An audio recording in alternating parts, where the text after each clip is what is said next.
Okay, well, great. Well, thank you. Like Catherine said, I'm Kevin Braafladt. I'm the Army Sustainment Command historian. And today we'll be talking about the history of Fort Armstrong. And I just have to remind everybody that this is really a wave top tour of the year 1816 to 1830. Well, a little after to about 1850. We'll be talking about all the different top pieces that kind of go into Fort Armstrong.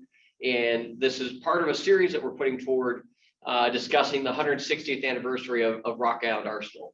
So this is, really the first establishment of U.S. Army as a permanent presence on the arsenal, or on Rock Island itself, I should say. And so we'll start from there. And like Catherine said, feel free to ask questions in the chat, and then we'll answer anything at the end as well. So.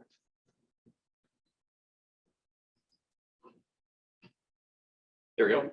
Okay, so some of this, if you were here last month, will be a little bit of a background to where we are here, and kind of double tap on some of this. But so you look at this map off to the right here, and you can see, just all the variety of Native American tribes, the treaty lines, the different state lines, territory lines, and you can see how kind of it was all mismatched and confused in the sense. And so as you see white settlers or American settlers coming in here trying to settle in this region, it can get really confusing, and having the Army come in and try to figure out who's allies with who's friend with who, and what's going on can be kind of confusing, and how fluid everything is.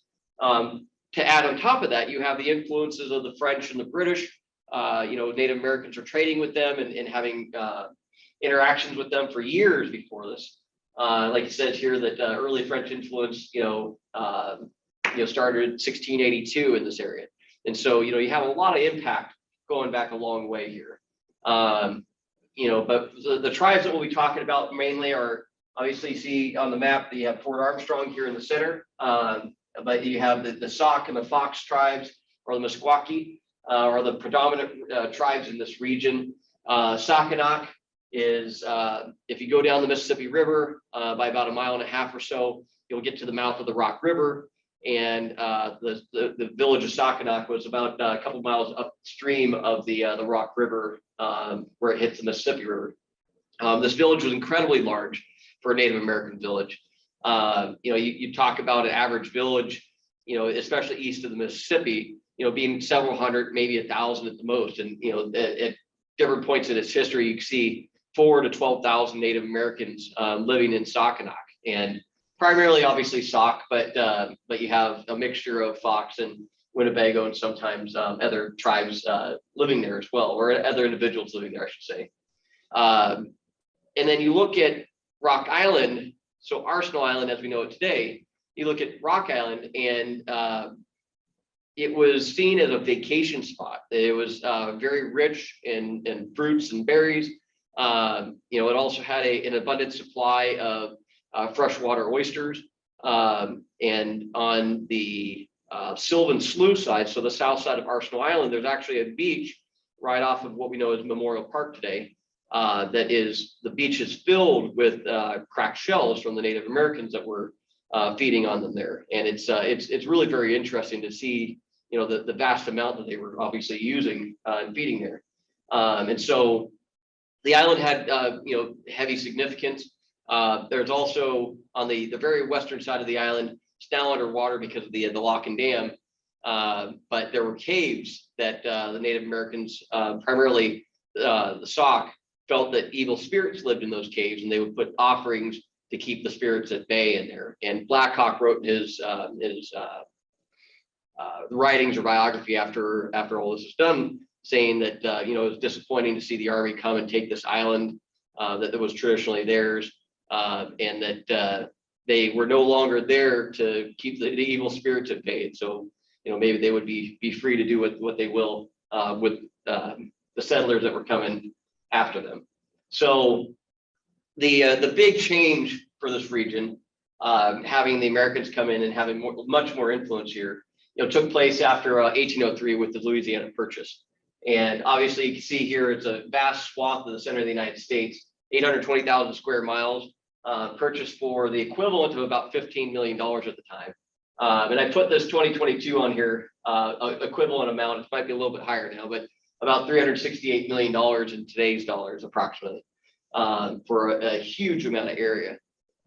So what this was really, it was buying a house sight unseen. You didn't know what was out there. Thomas Jefferson, President Jefferson, was excited to find out what we had really bought, and so he starts sending out expeditions. We always hear about the Lewis and Clark expedition going out into the the upper plains and out to find the Pacific Northwest or the Pacific Ocean. But one of the expeditions that we don't hear about very often was the expedition led by Zebulon Pike and Major Stephen Long. They continue up the Mississippi River, having a number of goals. One was to map and kind of survey the river in a loose sense, and see if there were sites that there would be important to the federal government in the future. But in addition, they were looking for the headwaters of the Mississippi and potential connections to the Great Lakes. They're looking for potential trade routes, waterway access, to basically going from the Great Lakes down to the Gulf of Mexico. And so this was all very strategic, important stuff. And in Pike's writings that are published, that he describes the island of Rock Island today as being a very important, significant place because of its high cliffs standing above the water, that it was basically a natural fortress, and that the federal government should look back at this in the future and say, hey, this is something we may want. And then, like you see down here in 1809, Congress actually passes legislation that sets aside present day Arsenal Island for federal use. And so very early recognized that this was an important place. Now, with that said, the map off to the left here, obviously the state of Illinois here, but in 1804, so just a year after the Louisiana Purchase, the United States government makes a treaty with the primarily Sauk tribes here. So the whole outlined area here in red was land that was ceded to the United States government. And, really loosely, it was basically saying that this land was now available for settlement by the United States or American settlers, but that the tribes could stay on the land until it was time to go and it was going to be settled. They were paid for it, obviously not the amount that probably should have been at the time, and they were given stipends every year along with trade goods as well in the trade. Now the disagreement here is that we didn't quite understand, as well as the British and the French did in a lot of ways, how negotiations went with the Native Americans. With this, particularly the Sauk, is that we look at governments as there's one head, right? And we talk to that one head and say, hey, we're going to make an agreement, you sign it, we're good.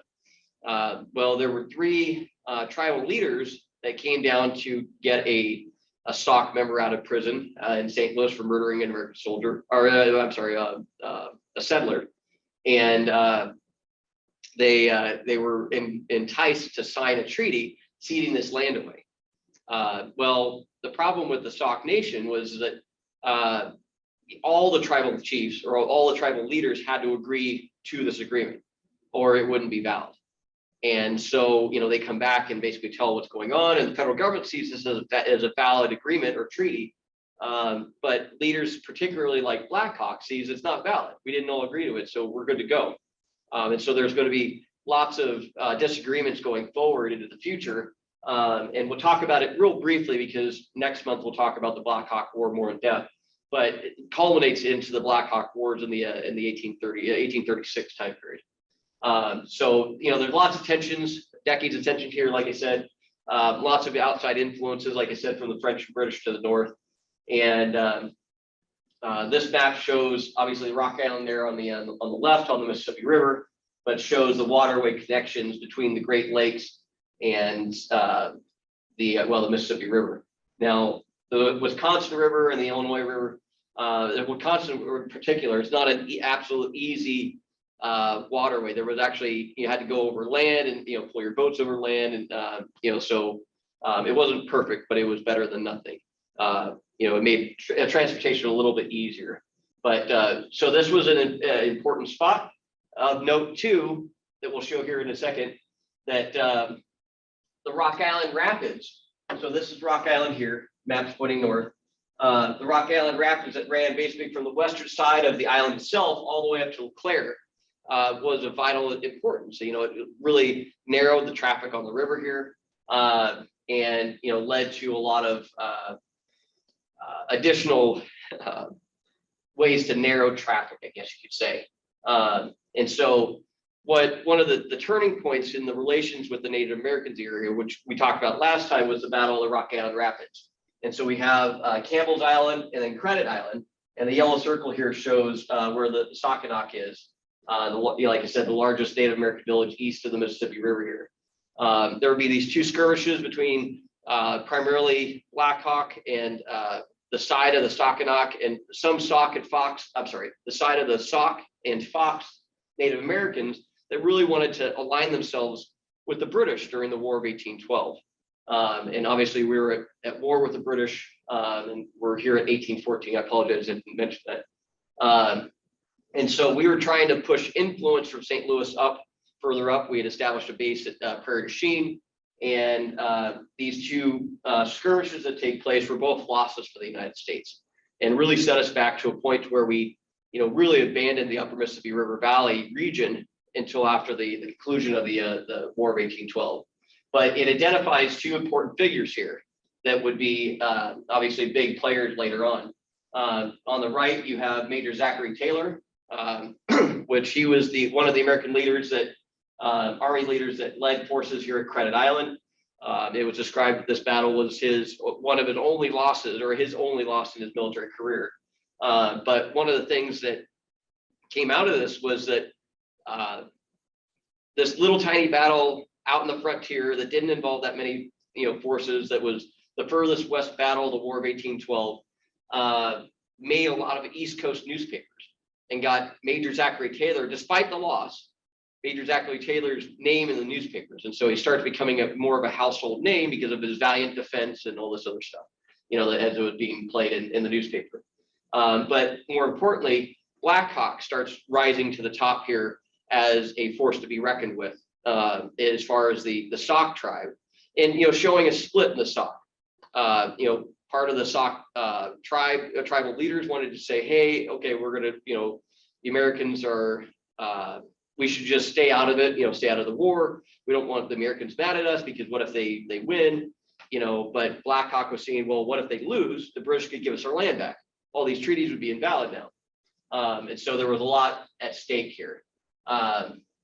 So I'll go to the next slide here. The picture to the right here shows the beach at Campbell's Island.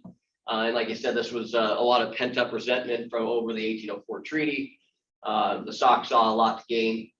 Campbell's Island took place July of 1814. Credit Island took September 1814.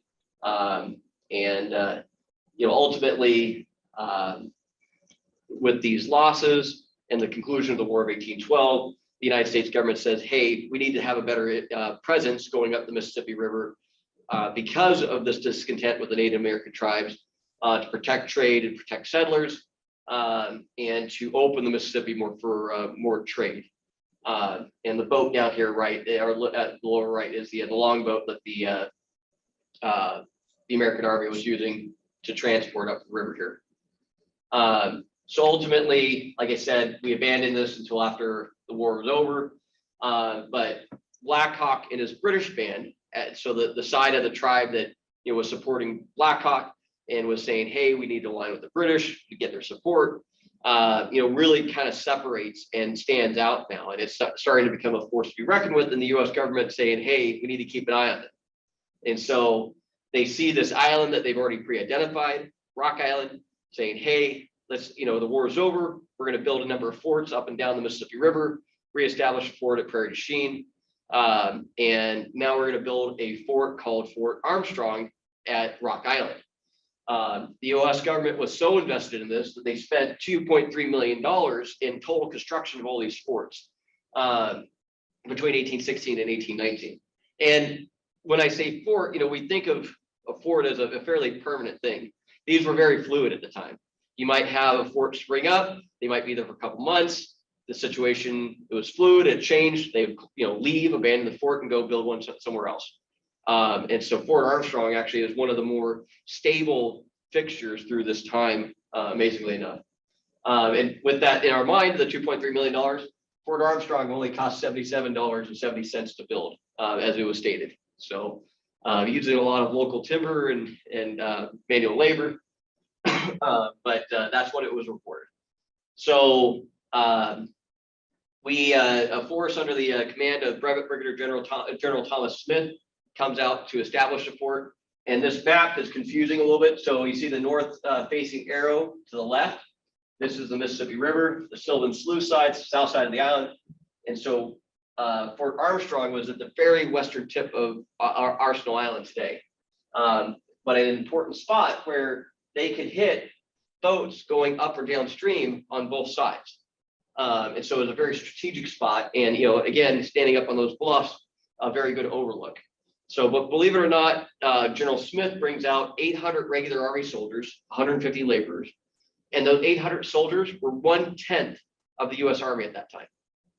So it shows how much this area was important to the federal government. And so they would move on to build other forts. But Fort Armstrong really only ever sees, maybe 100 to 200 at its largest, a couple hundred at its largest, I should say. The surge taking place during the Blackhawk Wars, but overall these forts were really very small in our terms today. So that's what you see there. We'll talk about it in a minute, but the Davenport House and plantation is formed there. But why Fort Armstrong? So it's named after Mr. John Armstrong Jr., who was an original delegate to the Continental Congress.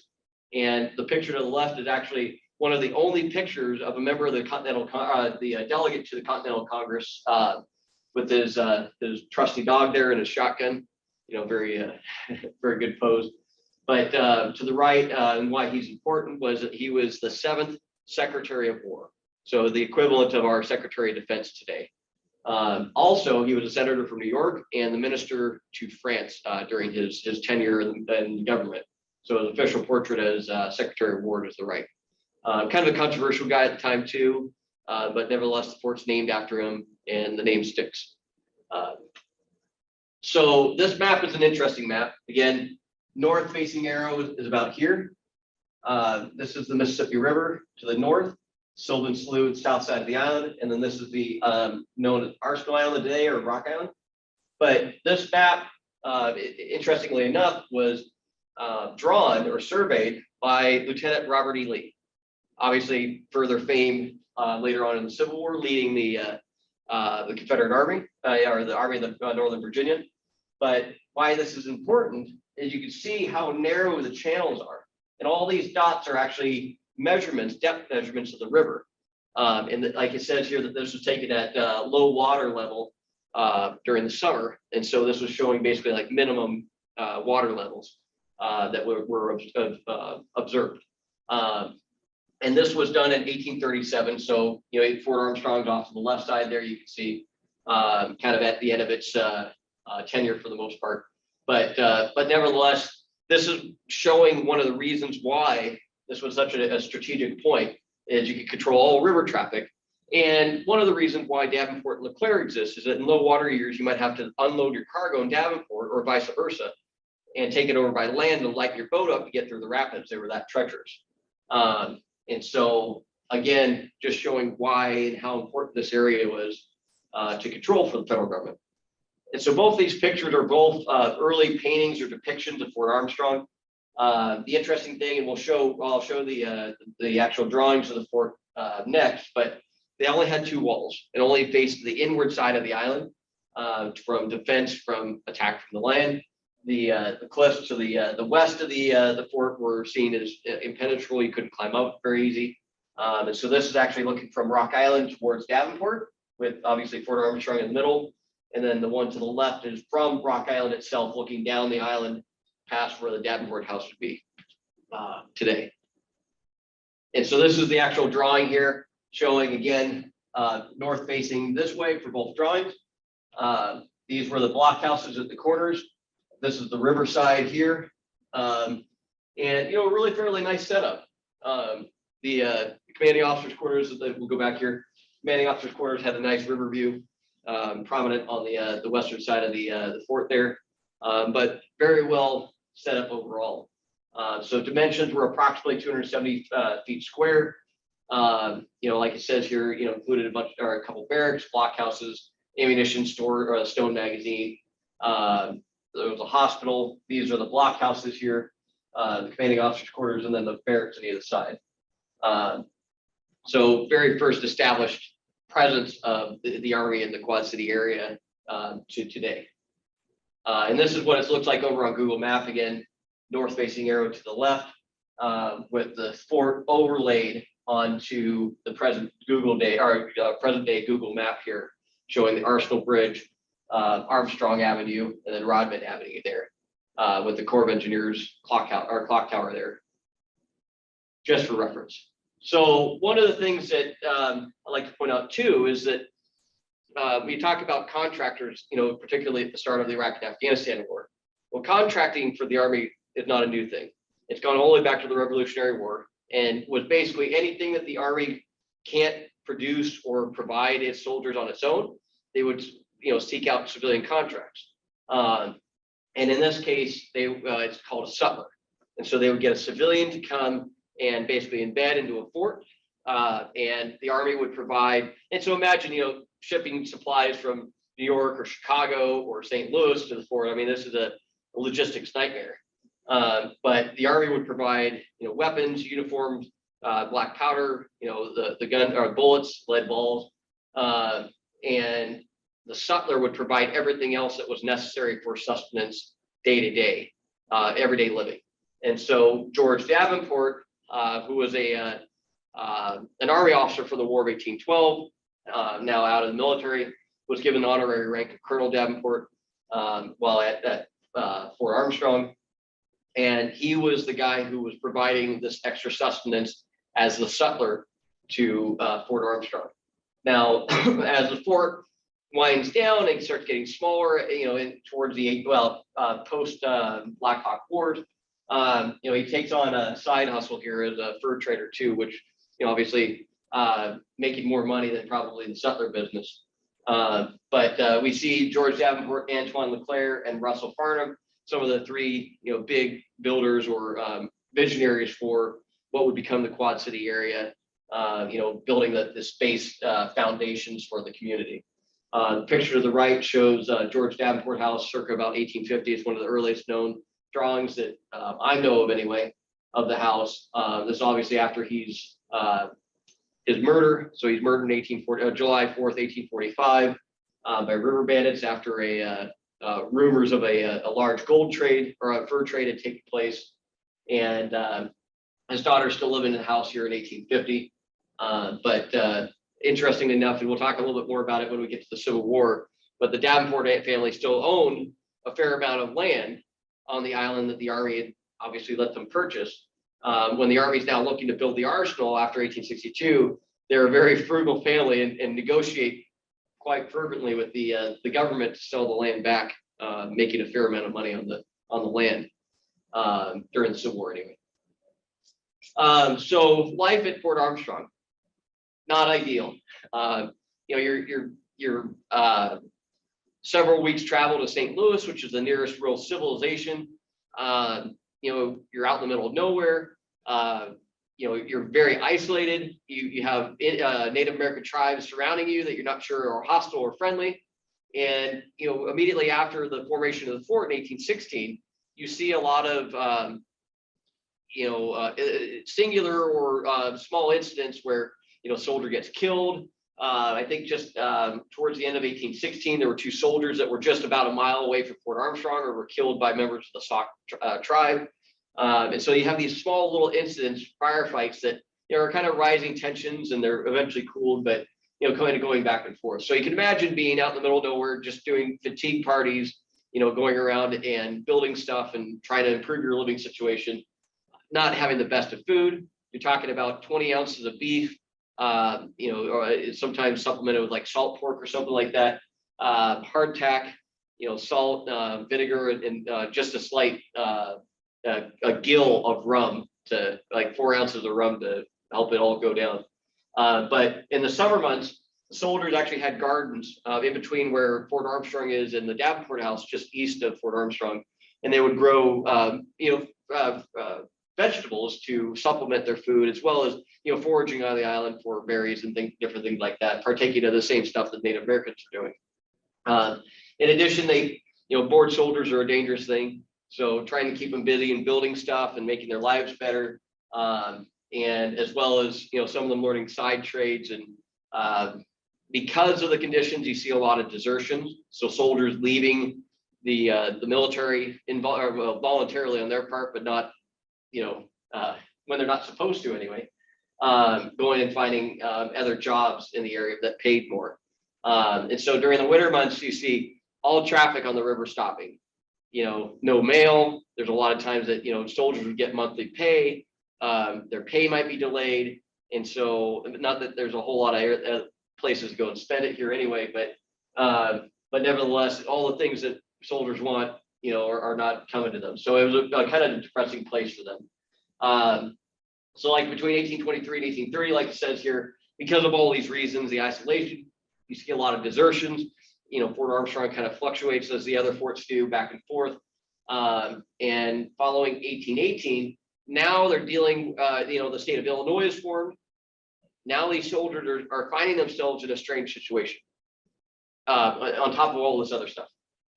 Not only are they having to go out and try to stand in between some of these Native American tribes that are warring with each other, but they're standing in between settlers squatting on Native American lands, trying to preserve what rights the Native Americans have, and trying to stop the tribes from murdering settlers and settlers murdering Native Americans, and at the same time trying to solve their own squabbles and issues with the Native American tribes. So they're kind of this trying to be a neutral party where you can argue that whether they were or not, and just trying to make friends with everybody, not really successfully happening. And so over these years between 1823 and 1830, because of the increase in settlers, you see a lot more tension with the Native Americans. You have Blackhawk and tribal leaders getting more vocal that their lands are being taken away, and you feel the tension rising slowly over time. And I didn't mention it in the previous talk, but this picture to the right shows kind of an idealist photo of what American soldiers look like, with the blue waistcoats, the shakos, and the white fatigue pants. Now on frontier, probably a little less formal. You still have dress parade, things like that, but you're doing mainly work and not things like that. So like I said, we're already off to a bad start following the War of 1812, and then all these other little disputes and disagreements taking place along the way. The Army trying to insert itself to stop intertribal fighting. So it's just a confusing situation all the way around. To add into that, the Sauk and the Fox were having a bitter conflict with the Sioux tribe. And so, almost all out war in the region. And the Army's trying to stay in between them, saying, hey, they try to negotiate a couple of treaties or peace agreements between them unsuccessfully.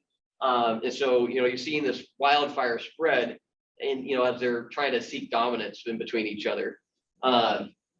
On top of that, like it says here that 1828, because of the increase in settlers, the U.S. government through the Army tells Blackhawk that Saukanack has to move, has to go west over the Mississippi River into the area that was established for after the 1804 treaty. The Native Americans had to go into this new land. And so you start seeing this crescendo adding up here, especially after this time. And Blackhawk basically saying, no, not going. This is my land. This is my ancestral land. This is where my father's buried. I'm not going. And so, you start seeing this split or this fission in the Sauk tribe between, especially like I mentioned before, the British band, those who felt that Blackhawk was right and that wanted to align themselves with the British. And keep in mind, this whole time following the War of 1812, the British are still giving tributes to Native Americans all the way down here. And, you know, I mean, there was always fear or thought that maybe the war would, you know, flare back up, that maybe the British government would, or the British Army would invade Canada. So there was always fear about that. But they're doing, and the British do a very good job about this, is at least fanning the flames, you know, of enough discontent and giving materials to Native Americans saying, hey, we're your friend, you know, like us better. And this was one of the things that came out of the War of 1812 as well, that the British would say, here's black powder and guns, go kill the enemy. Where the Americans would say, go kill the enemy, prove to us that you did it, and we'll give you black powder. And so it's like, well, which side are you going to go with? The people who gave you stuff to begin with. So with that said, that like, you know, it says here, the Sac tribe divided. You see the British fan being about 8 or so. It would go up and down, you know, over time. And, you know, it was kind of an amalgamation of many, you know, different outcasts from other tribes. And somebody in the last talk asked about, so this is obviously Blackhawk here, and he's wearing this medal. Well, it was during the War of 1812. And before that, basically the Native American representatives from the British government would make medals of their own picture, and the tribal chiefs would wear these as like, well, and they use different terminology a lot, but it's like, they're our father, they're our overseer, you know, that they're the people who are looking out for us, and they're giving us stuff. They're giving us money, trade goods, you know, gunpowder, things like that. And so Blackhawk would very proudly wear this medal, saying that, you know, basically showing his alliance. And it was commented too that he would wear, or he would fly a British Union Jack, or British flag in his camp. You know, and so showing his hostility towards the Americans in that sense. So 26 June 1831, Sackanac is officially destroyed, forcing Blackhawk. They would, in an attempt to force Blackhawk into an agreement with the U.S. government, saying, "Hey, we destroyed your village. Now you got to go west into Wisconsin territory, across the Mississippi River, and on top of that, break your relationship with the British. Stop taking money and stuff from them." And Blackhawk says no, and so you see Blackhawk trying to consolidate power at this point, and they're picking away at the U.S. Army and settlers in the area, and the overall idea, like I said, we'll get into this deeper next conversation, but was to drive north, up the rivers, and try to get to Canada to get closer to British influence, and maybe try to entice the British to come down and support them more with troops.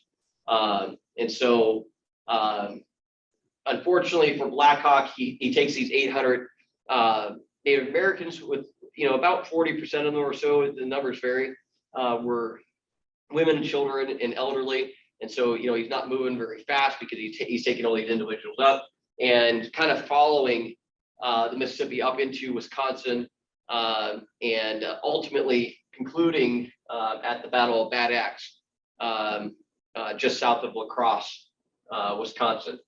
And they have a massacre there of the Native Americans that were remaining. Blackhawk and some of his, kind of the top warriors that were with him get captured somewhere near Sparta, Wisconsin. And oddly enough, the two individuals two Army officers that were charged with taking charge of him and capturing him were Lieutenant Robert Anderson, the officer who would defend Fort Sumter during the Civil War, and Lieutenant Jefferson Davis, the future president of the Confederacy. And so the Army was a very small group of officers and soldiers that, obviously these would all be household names during the Civil War. So 1832, at the conclusion of the Blackhawk Wars, there was a treaty signed at Fort Armstrong, ending the war, with Blackhawk conceding, and basically giving up his claims. And following this, which the Army did quite frequently, was that they would take these tribal leaders to the East Coast and show them the big cities, like, you can't compete with us, and take them on these big tours of the East Coast cities. And Blackhawk writes quite extensively about that in what he saw in his overall biography, I guess, of his life, which was very fortunate that we have. So as another aspect of the Blackhawk Wars, the Army sends out reinforcements from the East Coast, and they sent it under the command of General Winfield Scott, which, the predominant officer at this time, probably one of the top in the Army. They start out their expedition with 850 regulars, marching west, using the Great Lakes. And when they land in Chicago, they've already lost a number of their soldiers because there was a cholera epidemic that was raging on the East Coast. By the time they get to Fort Armstrong, they've already lost about 650 soldiers of this 850 that they started with from desertions and cholera deaths. And so, you look at this force, so badly attrited, about 75% of your force is now gone, or a little less than 75%. And so, not surprisingly, when they get to Fort Armstrong, the cholera epidemic breaks out locally. So the soldiers that were already at Fort Armstrong, the local civilians, Native Americans are all suffering from that. And so I'd like to point that out because Fort Armstrong was very fortunate to have appointed surgeons and assistant surgeons that were at the hospital there. And we're really trying to battle this cholera epidemic and improve hygiene for the area. And we'll talk about two surgeons here in a second. But one of the things that they did was they created weather registers, and are the oldest weather registers in the state of Illinois. And so this one here to the left shows March 1822, that on March 9th, 1822, the low was -2 and the high was +6, with winds from the west, cloudy and light snow. So fortunately, they have a little better weather than they did about 200 years ago. But these surgeons worked tirelessly to try to quell the sickness. And one of the unique things about the arsenal is that Fort Armstrong here on the western tip, that Fort Armstrong suffered about 189 deaths of civilians and soldiers from the cholera epidemic. And so they established a cemetery right about where the Rock Island bridge comes over from the city of Rock Island to Arsenal Island, right about in that area. Many of the graves were moved to the new National Cemetery when the arsenal was established, but there were two graves that were found, and they were two of the surgeons. It was John Gale and Richard Coleman. And we, fortunately, with John Gale, have a fair amount of writing about his service, his education leading up to that, and his tireless work that he did here at Fort Armstrong, trying to quell this cholera epidemic. Ultimately, himself, succumbing to cholera itself. But in 1962, after they were exhumed and studied and identified, they were reburied. So on Armstrong Avenue on the western side, where right near where the blockhouse is, the reproduction or the recreated blockhouse, you can actually see these two boulders surrounded by the fence where they were reburied, close to the fort that they served in. Those are the only two graves that are known to exist outside of the National Cemetery and Confederate Cemetery on the Arsenal. So following the war, the Blackhawk War, Fort Armstrong is really in decline. There's not an immediate need. You'll see some supporting U.S. forces going out into the Wisconsin Territory and further west. But by 1836, the garrison is largely evacuated from the fort. Most of them are moved to Fort Snelling near Minneapolis, leaving only 12 soldiers at Fort Armstrong during this time as just a caretaker force. It's something seen that you could surge and put soldiers back in the fort and make it a mobilization station again, or a logistics station. So from 1836 until about 1846, it was used as a quartermaster depot, just storing supplies for the most part. And in 1846, most of these supplies were transferred to St. Louis because the fort wasn't needed anymore. And the Mexican-American War had taken place or had started, and so these supplies were needed elsewhere. After the Army had abandoned the fort in 1846, it still became a site that local residents would visit and use as a meeting place. And so it was still being used to a degree. And we were very fortunate to have this great picture taken in 1846 showing the remnants of Fort Armstrong following the evacuation of the U.S. forces there, or the soldiers there. And then sadly enough, in 1859, the fire rages through the fort and destroys most of what remained You can see some of the blockhouses and the chimneys for the officers' quarters are really all that remains here by 1859. But oddly enough, just before the attack at Fort Sumter to start the Civil War, Fort Armstrong is in the news again. This is a newspaper article over here talking about a group of Southern sympathizers go into Fort Armstrong, the ruined Fort Armstrong now, and raise the palmetto flag in support of the Southern cause, and fire a cannon 7 times within the fort and then run out. And so this is a just kind of an interesting Rock Island Argus article talking about these disunionists coming and making a demonstration at Fort Armstrong, making their stand. But and I didn't go too much into it, but one of the interesting things too is that all the big name people that came through Fort Armstrong. Abraham Lincoln during the Blackhawk War was a militia officer that they raised a militia and in Illinois, and he served as an officer in that militia in pursuit of Blackhawk during the war. Zachary Taylor, obviously Major Zachary Taylor from the War of 1812, comes back through here later in his career. Winfield Scott establishes the headquarters here and basically has control over most of everything that's taking place west of here, as well as during the Blackhawk War. Jefferson Davis comes through here. Obviously, Robert E. Lee comes through here in 1837 to survey the river. And then, like I said, 2 Illinois senators and 6 Illinois governors find or do service through Fort Armstrong in its tenure.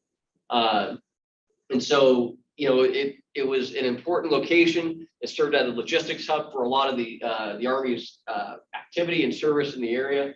But it really established the early basis to the Army presence in the upper Midwest here, and really solidified Arsenal Island, or what would become Arsenal Island, I should say. So in 1916, we actually have during the centennial, a large resurgence in interest in Fort Armstrong in its now centennial year. And so there's a new reconstructed blockhouse that's built roughly in the original location. And so you can see to the left of the picture in 1916, they have a huge set of ceremonies. Native Americans are brought in, representatives from the original tribes in the area were brought in. All kinds of great celebrations, parades taking place now on Arsenal Island since the Arsenal has been established in 1862. And you can see here another shot here of on the island side, looking towards the blockhouse with some Civil War artillery there in its restored state. And this is kind of over the years, 1916 again to the left, about 1960s era postcard here to the right showing the artillery changing. But that's where we leave it to today. So with that said, are there any questions? Not in the chat, and you answered my questions. Do you guys have any questions for Kevin?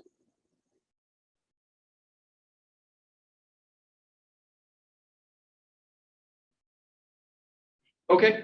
Well, thank you very much for attending the virtual presentation here. Like Catherine said, that next month we're going to talk about go a little bit more in depth into the Blackhawk Wars, and explain a little bit more of the significance of that. And obviously, the local Quad City area has a large influence and a Blackhawk in the area. It also obviously influenced the Army. We've named a helicopter after Blackhawk because of his actions and his service, against the Army at this point. But his valiant stance in trying to defend what he thought was right. So this is again kind of a small picture before the Arsenal is actually officially established. But we'll talk about the Blackhawk Wars, the bridges across Arsenal Island. And then the Rock Island prison barracks, shortly after the establishment of the Arsenal.